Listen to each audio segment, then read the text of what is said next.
یہاں پر میں 3 دلائل ذکر کر دوں، اسی لیے میری انشاءاللہ گفتگو اب کنکلوڈ ہونی ہے کہ اہل تشیع جو ماتم کے اوپر دلیل دیتے ہیں، اس کے بغیر تو یہ نامکمل ہے بات. وہ کہیں گے جی ہمارے دلائل تو ذکر ہی نہیں کیے.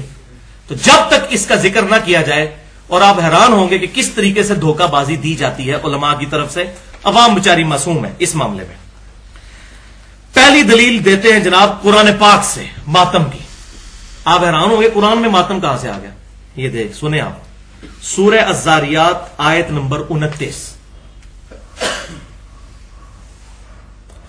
کہ سیدنا ابراہیم علیہ السلام کو فرشتوں نے بشارت دی سیدنا اسحاق کی کہ آپ کی یہ جو بوڑھی بانجھ بیوی ہے 80+ جس کی عمر ہو چکی ہے، حضرت سارہ، ان کے گھر اولاد ہوگی حضرت اسحاق علیہ السلام. اس کا ذکر آیا سورہ الذاریات میں آیت نمبر 29. تو جب انہوں نے یہ خوشخبری سنی تو اس میں الفاظ ہیں فسکت وجہہا، تو انہوں نے اپنا چہرہ پیٹا، اور ساتھ وہ ساری گفتگو کہ میں بانجھ ہوں اور پریشان ہوگی، بانجھ ہوں میں تو کسی کو منہ دکھانے کے قابل نہیں رہوں گی. اس بوڑھی عورت میں، یہاں بھی ہمارے معاشرے میں 50+ کسی کے گھر بچہ پیدا ہو جائے لوگ اللہ دیتا کہنا شروع کر دیتے ہیں اس کو. تو 80 سال کی جو عورت ہے اس کے گھر، تو انہوں نے جو ہے نا، یہ بعض لوگ کہتے ہیں حیرانگی سے، حیرانگی نہیں ہے. عربی ڈکشنری میں الفاظ، بعض مولوی ہمارے اہل سنت کے اس کا ترجمہ بھی چینج کرنے کی کوشش کرتے ہیں، لیکن ترجمے سب نے صحیح کیے ہوئے ہیں. ترجمے میں وہ کہتے ہیں نہیں جی وہ ایسے ہاتھ رکھ لیا تھا. دیکھیں یہ فرقہ واریت کی لعنت ہے. حالانکہ فسکت آپ القاموس ڈکشنری اٹھائے اس میں ہوتا ہے پیٹنا، غم سے پیٹنا. تو انہوں نے چہرہ ایسے پیٹا، لیکن اس میں یہ نہیں کہ پیٹنا شروع کر دیا، بس ایک بار انہوں نے ایسے کیا. دیکھو شریعت کا حصہ بن گیا. یہ ان کا ذاتی عمل ہے، کسی پیغمبر کا بھی عمل نہیں، یہ پیغمبر کی بیوی کا عمل ہے. صحیح بھی ہو سکتا ہے، غلط بھی ہو سکتا ہے. اس کو دین کے طور پر اڈاپٹ کیا گیا.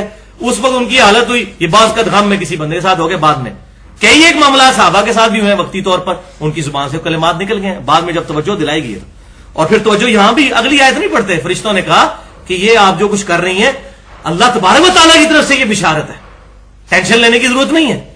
بس یہ اتنا سارا واقعہ. وہ کہتے ہیں پیٹا، فسکت وجہہا، تو چہرہ پیٹا. یہ نہیں پیٹنا شروع کر دیا، بس ایک بار انہوں نے ایسے کیا. تو یہ کوئی شریعت کا حصہ نہیں بن جاتا. دوسری حدیث سیدنا اویس کرنی رحمت اللہ علیہ، جن کو صحیح مسلم میں نبی صلی اللہ علیہ وسلم کی حدیث ہے خیر التابعین من التابعین، تابعین میں سے سب سے بہترین شخص اویس نام کا ایک بندہ ہے. اگر تم اسے ملو تو اس سے دعا کروانا اپنے حق میں. یہ صحیح مسلم میں حدیث ہے. اویس کرنی تابعی تھے، اپنی والدہ کی خدمت کی وجہ سے حضور کی خدمت میں حاضر نہیں ہو سکے. اس وقت حالانکہ زندہ تھے لیکن آ نہیں سکے، اس لیے تابعی ہیں، صحابی نہیں ہیں. تو اویس کرنی کے بارے میں یہ بڑا مشہور کیا انہوں نے کہ جی جب ان کو خبر ملی کہ نبی صلی اللہ علیہ وسلم کے دانت مبارک غزوہ احد میں شہید ہوئے ہیں، تو انہوں نے اپنے ایک ایک کر کے دانت توڑ دیے. کا پتہ نہیں اے نکلے ایسی کہ پتہ نہیں اے، تو کر کے پوری بتیسی انہوں نے باہر نکال دی. یہ بھائیو یہ واقعہ کسی بھی اہل سنت یا اہل تشیع کے ہاں کتاب میں سند کے ساتھ تو پہلے دکھائیں. یہ بے سند چند صوفیوں نے یہ واقعہ لکھا ہے. اور صوفیوں میں جو اہل علم ہے جیسے علی بن عثمان اجویری ہیں، عالم تھے، کشف المحجوب میں ویسے کرنی پہ باب بند ہے. سب سے پہلے یہ واقعہ لانا چاہیے تھا. انہوں نے ذکر تک نہیں کیا اس واقعے کا.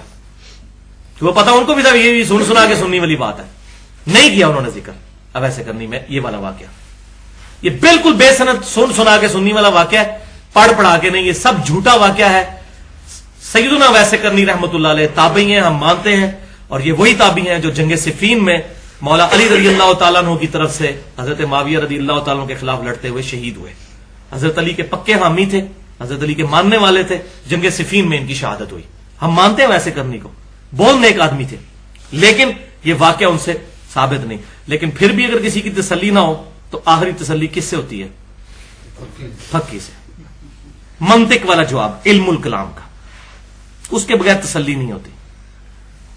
اور وہ پھکی یہ ہے کہ بخاری اور مسلم کی متفق علیہ حدیث ہے کہ سہل بن سعد کہتے ہیں، اور سہل بن سعد جو ہیں وہ مولا علی کے بڑے ماننے والے تھے. یہ وہی صحابی ہیں جن کے بارے میں بخاری مسلم کی میں نے وہ حدیث بیان کی تھی کہ ان کو ممبر پہ بلا کے کہا گیا کہ علی پر لعنت کرو، مروان کی اولاد نے، بنو امیہ نے. بخاری مسلم فضائل علی کا چیپٹر کھول لیں. تو انہوں نے کہہ مارا، انہوں نے کہا کہ آپ کہہ دو ابو تراب پہ لعنت. انہوں نے کہا ابو تراب نام پتہ ہی نہیں تمہیں کس نے رکھا ہوا ہے. اے مولا علی تو بڑا خوش ہوتے تھے اس نام سے. پھر انہوں نے پورا واقعہ سنایا. ابو طلحہ یہ وہ ہیں بڑا محب, اور یہ شروع کے مسلمانوں میں سے ہیں, بدری صحابی ہیں, اس سے پہلے کے یعنی کہ شروع کے جو مسلمان ہیں مکی دور میں, ان میں سے سہل بن سعد. اور یہ الحمدللہ یہ وہی صحابی ہیں جن سے بخاری میں حدیث ہے کہ حضور ہمیں حکم دیتے تھے ہم نماز میں دائیں ہاتھ بائیں زرہ پہ رکھیں ایسے. یہ سہل بن سعد وہ صحابی ہیں پکے محب اہل بیت. تو بنو امیہ ہی کے دور میں انہوں نے حدیث بیان کی. وہ مجھے سمجھ نہیں آتی تھی کہ یہ 7 قسمیں کیوں اٹھاتے ہیں.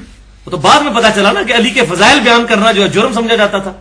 سہل بن سعد بخاری اور مسلم دونوں میں موجود ہے. غزوہ احد کا چیپٹر نکالیں. سہل بن سعد کہتے ہیں اللہ کی قسم میں جانتا ہوں کہ رسول اللہ کو جب زخم لگا اور آپ کے دانت شہید ہوئے تو کون تھا جو رسول اللہ کے زخم پر پانی ڈال رہا تھا اور کون تھا جو حضور کا زخم دھو رہا تھا. اللہ کی قسم علی مولا علی جو تھے وہ نبی صلی اللہ علیہ وسلم کا زخم مبارک دھو رہے تھے اور حضرت فاطمہ اس کو صاف کر رہی تھی اور خون رکتا نہیں تھا. تو حضرت فاطمہ نے ایک چٹائی جلا کر اس کی راکھ اس پہ رکھی تو خون رک گیا. مولا علی اور سیدہ فاطمہ, کیونکہ کئی صحابہ اس جنگ میں بھاگ گئے تھے. وہ تو بالکل واضح ہے, صحیح بخاری میں موجود ہے. 12 بندے حضور کے ساتھ رہ گئے تھے. حضرت ابوبکر عمر ساتھ ہی تھے. یہ بھی جھوٹ شیعہ بولتے ہیں کہ وہ بھاگ گئے تھے, نہیں. حضرت عثمان بھاگے تھے, وہ بخاری میں موجود ہے. وہ قرآن پاک میں آ گیا ہم نے ان کو معاف کر دیا. وَلَقَدْ عَفَا عَنْكُمْ اللہ تمہیں بے شک معاف کر چکا. سورہ آل عمران. اب یہ 1400 سال بعد کسی کو حضرت عثمان غنی پر لان تان کر کے اپنی آخرت برباد نہیں کرنی چاہیے. وہ لاتی ایسے بن گئے تھے اس وقت. لیکن مولا علی نبی صلی اللہ علیہ وسلم کے ساتھ زخم دھورے, بخاری اور مسلم کے الفاظ ہیں. تو آپ مجھے بتائیں جس نے وہ دانت ٹوٹتے ہوئے دیکھے ہیں اور سیدہ فاطمہ جو مرم لگا رہی ہیں انہوں نے اپنے دانت کیوں نہیں توڑے؟ یہ ہے پھکی. کیا مولا علی سے بڑھ کر ویسے کرنی کو رسول اللہ سے محبت تھی؟ مولا علی کے غلاموں کے غلام ہیں حضرت ویسے کرنی, اور مرتبے میں تو آپ بات ہی نہ کریں, کوئی جوڑ ہی نہیں ہے. تو سیدنا علی جنہوں نے لائیو منظر دیکھا تھا حضور کے دانت ٹوٹنے کا, ان کو تو اسی ٹائم ایک پتھر لے کے اپنے دانت توڑ دے. تو کسی ضعیف سند سے بھی دکھا دیں, چلیں اس میں تو ہم صحیح سند مانتے ہی نہیں. ضعیف سند کیا کو واقعی جھوٹا ہی واقعہ دکھا دیں کسی کتاب میں کہ سیدنا علی نے یا سیدہ فاطمہ نے اپنے دانت توڑے ہوں کہ ہاں حضور کے دانت ٹوٹے تھے تو ہم بھی اپنے دانت توڑ دیں, نکالیں. یہ ہے علمی جواب. تو ہم مولا علی کے ماننے والے حضرت ویسے کرنی سے کوئی ایسی بات ثابت نہیں, اور بالفرض اگر ثابت بھی ہوتی ہمارے لیے کوئی حجت نہیں ہے. ویسے تو ہے ہی جھوٹ ہے, کیونکہ سیدنا علی جنہوں نے وہ لائیو منظر دیکھا ہے معاذ اللہ, ان سے بڑھ کر محبت تھی کسی کو؟ جہاں اتنے بڑے بڑے صحابہ بھی جو ہے غزوہ احد میں دہشت کی وجہ سے بھاگ گئے اور سیدنا علی حضور کے ساتھ رہے. یہ بخاری مسلم کے الفاظ ہیں. اور حضور کے زخموں میں ظاہر ہے. اور اس میں ایک تلخ جملہ بولوں گا بھائیو, اولاد اولاد ہی ہوتی ہے. حضرت علی کو حضور نے بچوں کی طرح بچپن سے پالا. جو حضرت علی کی ایفیلیشن تھی نا حضور کے ساتھ, وہ کسی اور کی ہو بھی نہیں سکتی تھی. یہ نیچرل بات ہے. مجھے اپنے باپ کا جتنا درد ہو سکتا ہے نا, وہ خونی رشتے کے اعتبار سے بھی وہ ایک قریب. صحیح بخاری اٹھا کے دیکھ لیں, حضور صلی اللہ علیہ وسلم کے جسم مبارک پہ اوجڑی رکھ دی گئی ہے. ابن مسعود کہہ رہے ہیں ہم دیکھ رہے ہیں, لیکن کسی کی ہمت نہیں جا کے اوجڑی وہ اٹھائے. لوگوں نے جا کے حضرت فاطمہ کو بتایا, حضرت فاطمہ گھر سے آئی اور انہوں نے نبی صلی اللہ علیہ وسلم کی گردن مبارک سے اوجڑی اتاری. اولاد اولاد ہی ہوتی ہے.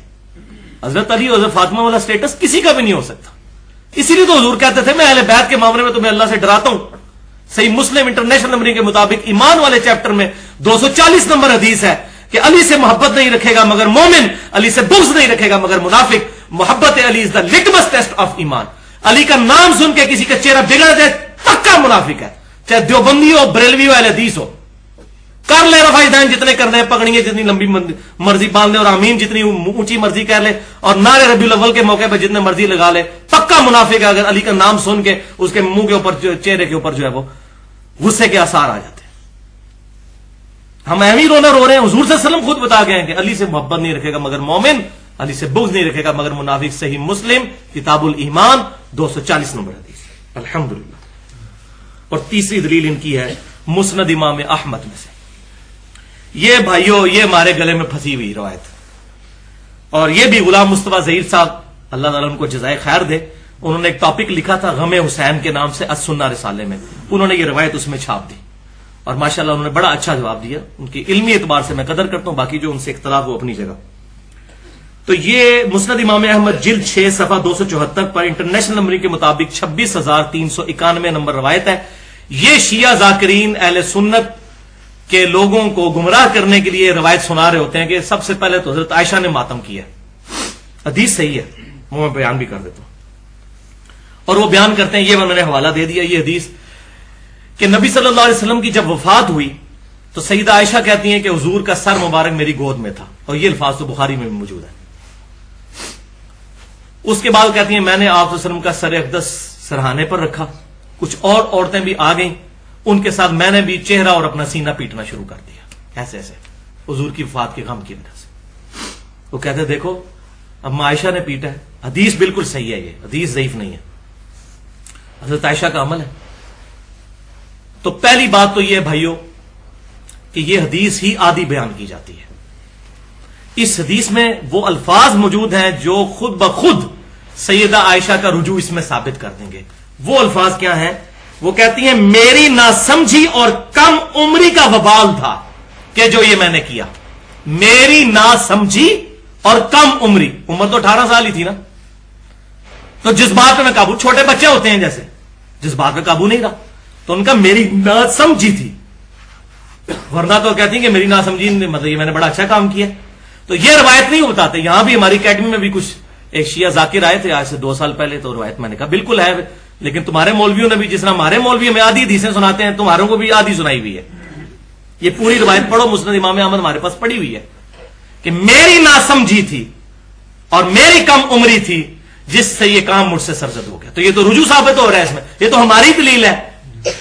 لہذا اگر کوئی بندہ جذبات سے مغلوب ہو کر اس طرح کے کام کر لیتا ہے، ہم اس کو بدتی نہیں کہتے، حضرت عائشہ کو ہم کوئی بدتی نہیں کہتے، لیکن خدا کے لیے پہلے ڈکلیئر کریں، اپنی عوام کو بتائیں ممبروں سے کہ اگر کوئی ناسمجھی میں کرے گا اور بیوقوفی میں تو تب یہ ٹھیک ہے، ادروائز جو عقل مند ہے تو یہ کام نہ کرے، یہ کام حرام ہے، اور حدیثیں ان کو وہ سنائے جو ماتم کے خلاف ہے. حق وہی کرے نا، تاکہ جو پڑھا لکھا بندہ ہے اس کو تو گیم سمجھ آئے کہ یہ کم عمری اور ناسمجھی کا نتیجہ یہ ہوگا، تو وہ تو کم از کم اس طرح کی حرکتوں سے بچ جائے. اور دوسرا جو ہے وہ جواب یہ ہے کہ سیدہ عائشہ رضی اللہ تعالی عنہا کا یہ جو عمل ہے، اس رجوع کے بعد میں نہیں سمجھتا کہ اس کو ایز اے حجت پیش کرنا چاہیے. اور میں اس میں یہ بھی کہنے کی جرت نہیں کرتا کہ حضرت عائشہ کی یہ ذاتی رائے ہے، کیونکہ میں سیلفی نہیں ہوں، میں سلفی ہوں. حضرت عائشہ ہمارے لیے بہت محترم ہے الحمدللہ، لیکن حدیث کے مقابلے میں بات ٹکرائے گی تو ہم چھوڑ دیں گے، لیکن جب ٹکرائے گی، جہاں نہیں ٹکرائے گی نہیں چھوڑیں گے. لیکن الحمدللہ یہاں پر ان کا رجوع بھی ثابت